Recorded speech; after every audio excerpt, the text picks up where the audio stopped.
Father Philip കവിയിൽ ഇങ്ങനെ CPM പരാജയത്തിന് കാരണമായി വിശേഷിപ്പിക്കുന്ന 7 കാര്യങ്ങളിൽ 7-8 കാര്യങ്ങളുണ്ട്. അതിൽ ഈ ഈഴവ സമുദായ വോട്ടുകൾ പാർട്ടിയിൽ നിന്ന് BJPയിലേക്ക് പോയി എന്ന കാര്യം, അതുപോലെ തന്നെ ക്രൈസ്തവ സമുദായത്തിന്റെ വോട്ടുകൾ ചില സ്ഥലങ്ങളിലെങ്കിലും BJPക്ക് കിട്ടി. അതിൽ എടുത്തു പറയുന്നത് തൃശ്ശൂരാണ്. ക്രൈസ്തവ വോട്ടുകൾ അങ്ങനെ ബൾക്കായിട്ടൊന്നും CPMന് LDFന് കിട്ടാറില്ല. അതിൽ കൂടുതലും UDFിലേക്കാണ് പോകാറുള്ളത്. പക്ഷേ ഇത്തവണ അത് BJPയിലേക്ക് ഒരു ഭാഗം പോയി. അതിനുള്ള കാരണമായിട്ട് ഈ ക്രൈസ്തവ സമുദായത്തെ ഭീഷണിപ്പെടുത്തുകയോ അല്ലെങ്കിൽ ഫണ്ടിങ്ങിന്റെ പേരിലോ ഇതൊക്കെയാണ് CPM കണ്ടെത്തുന്ന ന്യായീകരണങ്ങൾ. ഇതൊക്കെ ഉണ്ടായിട്ടുണ്ട്. അങ്ങനെ ഈ മറുവശത്ത് പ്രീണനം ചർച്ചയാക്കുകയാണ് വെള്ളാപ്പള്ളി നടേശൻ. സർക്കാരിന്റെയും CPMന്റെയും പ്രീണന നയം, അത് ന്യൂനപക്ഷ പ്രീണനം എന്നല്ല അദ്ദേഹം ഉദ്ദേശിക്കുന്നത്, മുസ്ലിം പ്രീണനം എന്നാണ്. അത് സംഭവിച്ചത് കൊണ്ടാണ് ഈഴവ സമുദായ വോട്ടുകൾ കൂടുതലായിട്ട് ഇത്തവണ BJPയിലേക്ക് പോയത്, ഒരു വലിയ ശതമാനം പോയത് അതുകൊണ്ടാണെന്ന് SNDP യോഗം ജനറൽ സെക്രട്ടറിയും പറയുകയാണ്. അതേ തുടർന്ന് ഈ കാരണം കണ്ടെത്തിയ CPM പറയുന്നത് SNDP വർഗീയവൽക്കരിച്ചു, അത് സംഘപരിവാർ അജണ്ട നടപ്പാക്കുന്നു അതിന്റെ നേതൃത്വത്തിൽ എന്നാണ്. ഇത് ജാതിമത സംഘടനകളെ നേരിട്ടിങ്ങനെ, സമസ്തയുടെ കാര്യമുണ്ട്, സമസ്ത അതിന് മറുപടി നൽകുന്നു. ഇങ്ങനെ ജാതിമത സംഘടനകളെ നേരിട്ട് ഏറ്റുമുട്ടുവാൻ വിട്ടുകൊടുത്തിരിക്കുകയാണോ CPM ചെയ്യുന്നത് ഈ വിലയിരുത്തലിലൂടെ? താങ്കളുടെ ഒരു നിലപാട് എങ്ങനെയാണ്? കത്തോലിക്ക കോൺഗ്രസ് ഇതിനെ ഏത് രീതിയിലാണ് കാണുന്നത്? കത്തോലിക്ക കോൺഗ്രസ് കാണുന്നത് ഇതിൻ്റെ അകത്ത് ജാതി വർഗീയത അല്ല വിഷയമാകേണ്ടത്. നമ്മൾ ഈ തെരഞ്ഞെടുപ്പിന്റെ ഫലത്തെ നിശ്ചിതമായിട്ട് വിലയിരുത്തുമ്പോൾ കാണാൻ സാധിക്കുന്ന ഒരു കാര്യം, ഇവിടുത്തെ പൊതുസമൂഹത്തിലെ സാധാരണക്കാരായ മനുഷ്യരെ ബാധിക്കുന്ന വിഷയങ്ങൾ ഈ സർക്കാരുകളെ കൃത്യമായിട്ട് പരിഗണിച്ചില്ല എന്നുള്ളത് തന്നെയാണ്. അതുപോലെ തന്നെ ഇനി ക്രൈസ്തവ സമുദായത്തെ സംബന്ധിച്ചിടത്തോളം കത്തോലിക്ക കോൺഗ്രസ് ഉയർത്തിയ പല കാര്യങ്ങളുണ്ടായിരുന്നു. അതിജീവന യാത്രയിലും മറ്റു കാര്യങ്ങളിലും കത്തോലിക്ക കോൺഗ്രസ് വളരെ കൃത്യമായ നിലപാടുകൾ എടുത്തായിരുന്നു. സർക്കാരിന്റെ മുമ്പിൽ കൃത്യമായി അക്കമിട്ട ആവശ്യങ്ങൾ ഉന്നയിച്ചു. അതിലൊന്ന് ക്രൈസ്തവ സമുദായത്തെ സംബന്ധിച്ച വിഷയങ്ങളുണ്ടായിരുന്നു.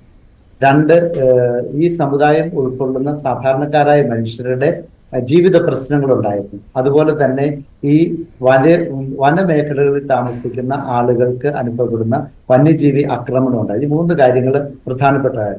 പക്ഷേ ഇവിടെ നമുക്ക് മനസ്സിലാകുന്നത് ഗവൺമെന്റുകൾ അതിനോട് പ്രതികരിക്കുന്നതിൽ പരാജയപ്പെട്ടു. പ്രത്യേകിച്ച് കേരള സർക്കാർ ക്രൈസ്തവരോടുള്ള സമീപനത്തില് കാതലായ മാറ്റങ്ങൾ വരുത്തിയില്ലെങ്കിൽ ഇനി വരുന്ന ഇലക്ഷനിലും അത് പ്രതികൂലമായി ബാധിക്കുമെന്ന് പറയുവാൻ കത്തോലിക്ക കോൺഗ്രസ് ആഗ്രഹിക്കുകയാണ്.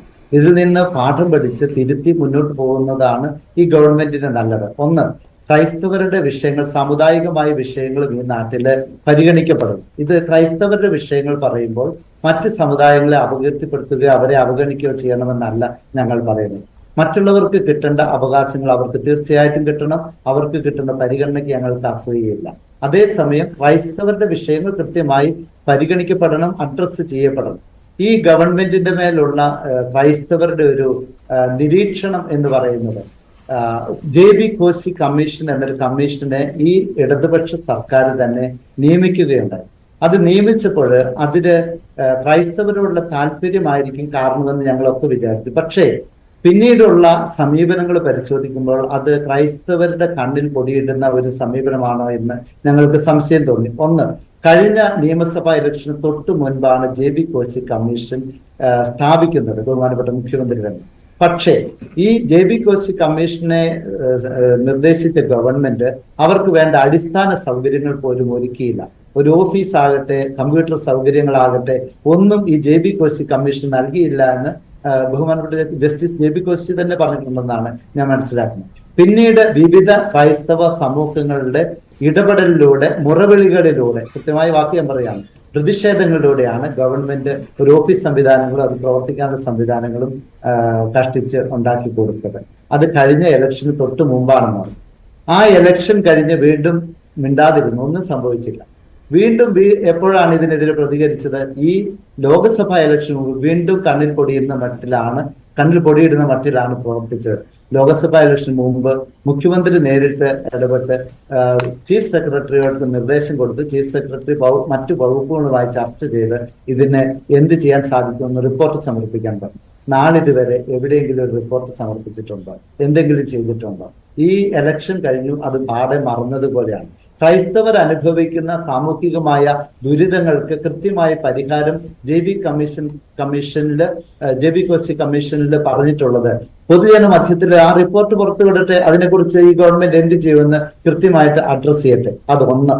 അതുകൊണ്ട് ക്രൈസ്തവരോടുള്ള നയങ്ങളില് ഗവൺമെന്റ് സ്വീകരിക്കുന്ന സമീപനങ്ങളില് ആത്മാർത്ഥതയുണ്ടെങ്കിൽ അതിന് കൃത്യമായി അഡ്രസ്സ് ചെയ്യണം. അത് ചെയ്യാത്തത് ക്രൈസ്തവ സമൂഹത്തെ വലിയ പ്രതിസന്ധിയിലാക്കിയിട്ടുണ്ട് എന്നുള്ളതാണ് ഈ ഇലക്ഷനിലെ റിസൾട്ട് കാണിക്കുന്ന ഒരു പ്രതിഫലം. അത് ന്യൂനപക്ഷങ്ങളെ മൊത്തത്തിൽ ആ രീതിയിൽ സർക്കാർ കണ്ടോ ഇല്ലയോ എന്നുള്ള ചോദ്യം കൂടി അവിടെ ഉണ്ടല്ലോ. മുൻപ് ന്യൂനപക്ഷ പ്രീണനം അല്ലെങ്കിൽ ന്യൂനപക്ഷ അവഗണന എന്നായിരുന്നു വന്നുകൊണ്ടിരുന്നത്. പക്ഷേ ഇപ്പോൾ അത് തിരിച്ച്, ഇപ്പോൾ വെള്ളാപ്പള്ളിയുടെ വാക്കുകൾ കുറെ കൂടി സ്പഷ്ടമായിരുന്നു. അദ്ദേഹം അതിന് പേര് രക്തസാക്ഷിയാകാനും തയ്യാറാണെന്നുള്ള ഒരു വലിയ പ്രഖ്യാപനവും നടത്തി. അവർ അവിടെ ന്യൂനപക്ഷങ്ങളിൽ തന്നെ ക്രൈസ്തവ സമുദായത്തെ അതിൽ നിന്ന് മാറ്റി നിർത്തുകയാണ്. ക്രൈസ്തവ സമുദായങ്ങൾക്ക് ഏകദേശം ഈ ഈഴവ സമുദായത്തിൽപ്പെട്ടവരെ പോലെ തന്നെ അല്ലെങ്കിൽ ഹൈന്ദവരിലെ പിന്നോക്കക്കാർക്കുണ്ടായതുപോലെ തന്നെ അവഗണന ഉണ്ടാകുന്നുണ്ട്. അതുകൊണ്ട് അവരും മറിച്ച് ചിന്തിച്ചു. അവർ ക്രൈസ്തവ സമുദായ അംഗങ്ങൾ ഒരിടത്ത് BJPയെ പോലും സപ്പോർട്ട് ചെയ്തു, തൃശ്ശൂരിൽ നിന്ന് എടുത്തു പറയുന്നുമുണ്ട്. അങ്ങനെ ആ ഒരു വിലയിരുത്തലിനോട് കത്തോലിക്ക കോൺഗ്രസ് യോജിക്കുന്നുണ്ടോ? കത്തോലിക്ക കോൺഗ്രസ് ഒരിക്കലും ഒരു രാഷ്ട്രീയ പാർട്ടിയെ പിന്തുണയ്ക്കണമെന്നോ അതിനെ തള്ളിക്കളയണമെന്നോ പറഞ്ഞിട്ടില്ല, പറയുകയുമില്ല. പക്ഷേ ഈ ക്രൈസ്തവ സമുദായത്തെ ആര് സഹായിക്കും എന്നുള്ളത് പ്രധാനമാണ് എന്നും പറഞ്ഞിട്ടുണ്ട്. ഒരു വ്യക്തികളെ വളരെ പ്രത്യേകമായിട്ടും ക്രൈസ്തവ സമുദായം ശ്രദ്ധിക്കും. ഏത് കാൻഡിഡേറ്റ് ഈ സമുദായത്തെ സഹായിക്കാൻ തയ്യാറുണ്ടോ ആ കാൻഡിഡേറ്റിനെ സഹായിക്കണം. ഈ സമുദായത്തെ സഹായിക്കുന്നവർ മാത്രമല്ല, ക്രൈസ്തവ സമുദായത്തിന്റെ പ്രത്യേകത നിങ്ങൾ ശ്രദ്ധിച്ചാൽ മനസ്സിലാക്കാൻ സാധിക്കും. പ്രത്യേകിച്ച് കത്തോലിക്ക കോൺഗ്രസിന്റെ ഇടപെടല് കത്തോലിക്കർക്ക് വേണ്ടി മാത്രമല്ല, ഈ സമൂഹത്തിലെ സാധാരണക്കാരായ മനുഷ്യർക്ക് മൊത്തമാണ് ഞങ്ങൾ ഇടപെടുന്നത്. ഇവിടെ അവിടെ ഒരു പേര് നിങ്ങൾക്ക് വീണു. അവിടെ ഒരു പേര്, അത് MV ഗോവിന്ദൻ തന്നെ പറയുന്നുണ്ട്. അവിടെ സംഘ് പരിവാർ മനസ്സിലേക്ക് രൂപപ്പെട്ടു വരികയാണ് ഇങ്ങനെ മാറി ചിന്തിച്ച ആളുകൾ എന്ന്. അതിൽ ക്രൈസ്തവ സമുദായത്തെയും ഉൾപ്പെടുത്തിയിട്ടുണ്ട് CPM. എനിക്ക് പറയാനുള്ളത് സംഘപരിവാർ മനോഭാവത്തിലേക്ക് മാറ്റാൻ നിങ്ങൾ പരിശ്രമിക്കരുത് എന്നാണ് എനിക്ക് പറയാനുള്ളത്. എന്തുകൊണ്ടാണ് അങ്ങനെ രൂപപ്പെടുന്നത്? ആര് ഞങ്ങളെ സഹായിക്കും? BJP സഹായിക്കുന്നു എന്ന് മറ്റിൽ വരികയാണെങ്കിൽ അവരെ സഹായിക്കുന്നതാണെന്ന് നിങ്ങൾ തന്നെ പറഞ്ഞ് പരത്തരുത് എന്നാണ് എനിക്ക് പറയാനുള്ളത്. ഈ ഗവൺമെന്റിനോട് ഞങ്ങൾക്ക് എതിർപ്പില്ല. ഈ ഗവൺമെന്റ് ഞങ്ങളുടെ ആവശ്യങ്ങൾ പരിഗണിച്ച് ഞങ്ങൾക്ക് വേണ്ടി പ്രവർത്തിക്കാൻ തയ്യാറുണ്ടെങ്കിൽ ഞങ്ങൾ ഈ ഗവൺമെന്റിനെതിരല്ല. ഉദാഹരണത്തിന് കഴിഞ്ഞ ദിവസം വന്യജീവി ആക്രമണം ഉണ്ടായി. ഈ കണ്ണൂർ ഡിസ്ട്രിക്റ്റിലുള്ള പാലത്തുംകടവ് എന്ന് പറയുന്ന ഗ്രാമത്തില് ആന തുടർച്ചയായിട്ട് ഇറങ്ങി വലിയ നാശനഷ്ടം ഉണ്ടാക്കി. അപ്പോൾ ഞങ്ങൾ വളരെ പ്രത്യേകിച്ച് അഭ്യുന്ന പാമ്പ്ലാനി പിതാവ് ഇടപെടുകയും ഞാനും ആ കൂട്ടത്തിൽ പോയതാണ്. അവിടെ ആ മലയോര പ്രദേശത്ത് വനമേഖലയിൽ ചെന്ന് കണ്ടു. അത് ഞങ്ങൾ തിരുവനന്തപുരത്തുള്ള ചീഫ് വൈൽഡ് ലൈഫ് വാർഡൻ ബഹുമാനപ്പെട്ട ജയപ്രസാദ് സാറിന്റെ ശ്രദ്ധയിൽപ്പെടുത്തി. അദ്ദേഹം ഇമ്മീഡിയറ്റ് ആയിട്ട് അതിന് ആക്ഷൻ എടുത്തു. അദ്ദേഹം പറഞ്ഞു പിറ്റേ ദിവസം തന്നെ DFO കണ്ണൂർ DFOയുടെ ചാർജുള്ള ബഹുമാനപ്പെട്ട ജോസ് മാത്യു സാറിനെ അയക്കാമെന്നും അവിടെ ആ പ്രദേശത്തുള്ളവരുമായിട്ട് ചർച്ച ചെയ്യാമെന്ന് പറയുകയും അദ്ദേഹം ഒരുപടി കാര്യങ്ങൾ അതിനുവേണ്ടി ചെയ്യുകയും ചെയ്തു. അത് ഞങ്ങൾ അപ്രീഷിയേറ്റ് ചെയ്യുന്നു. അങ്ങനെ ക്രിയാത്മകമായ നടപടികളാണ് നമ്മുടെ ഈ നാട്ടിൽ വേണ്ടത്. ഈ ഗവൺമെന്റിനെ അന്ധമായിട്ട് എതിർക്കുക എന്നുള്ളത് ഞങ്ങളുടെ ലക്ഷ്യമല്ല. ഈ നാട്ടിലെ സാധാരണക്കാരന് അനുഭവിക്കുന്ന വിഷയങ്ങളെ ഗവൺമെന്റിന്റെ ശ്രദ്ധയിൽപ്പെടുത്തുമ്പോൾ അതിന് അനുകൂലമായിട്ട് ഗവൺമെന്റ് പ്രതികരിക്കണം, നടപടികൾ എടുക്കണം. അതുപോലെ തന്നെയാണ് ക്രൈസ്തവ സമുദായത്തിന്റെ വിഷയങ്ങൾ വരുമ്പോൾ ആ ക്രൈസ്തവ സമുദായത്തെ അവഗണിക്കുകയും മറ്റുള്ളവരെ പ്രീണിപ്പിക്കുവാൻ ശ്രമിക്കുകയും ചെയ്യുന്നതിലാണ് പ്രശ്നം. 80-20 എന്ന ഒരു വിഷയം നമുക്കറിയാമല്ലോ.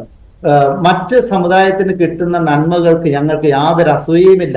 പക്ഷേ ഈ ന്യൂനപക്ഷങ്ങളായ ക്രൈസ്തവരുടെ വിഷയങ്ങളും പരിഗണിക്കപ്പെടണം. നിങ്ങൾ ഗവൺമെന്റ് ഒരു സമുദായത്തെ സ്നേഹിക്കുകയോ അവർക്ക് കൂടുതൽ സഹായം ചെയ്തു കൊടുക്കുന്നതിൽ ഞങ്ങൾക്ക് പരാതിയില്ല. ഞങ്ങളെ മാറ്റി നിർത്തുകയും ഞങ്ങളെ സഹായിക്കാമെന്ന് പറഞ്ഞിട്ട് കണ്ണിൽ പൊടിയിടുന്ന ചെപ്പടി വിദ്യകൾ കൊണ്ട് ഞങ്ങളെ പറ്റിക്കുകയും ചെയ്താൽ അത് ഞങ്ങൾ ഇനി അനുവദിക്കുകയില്ല.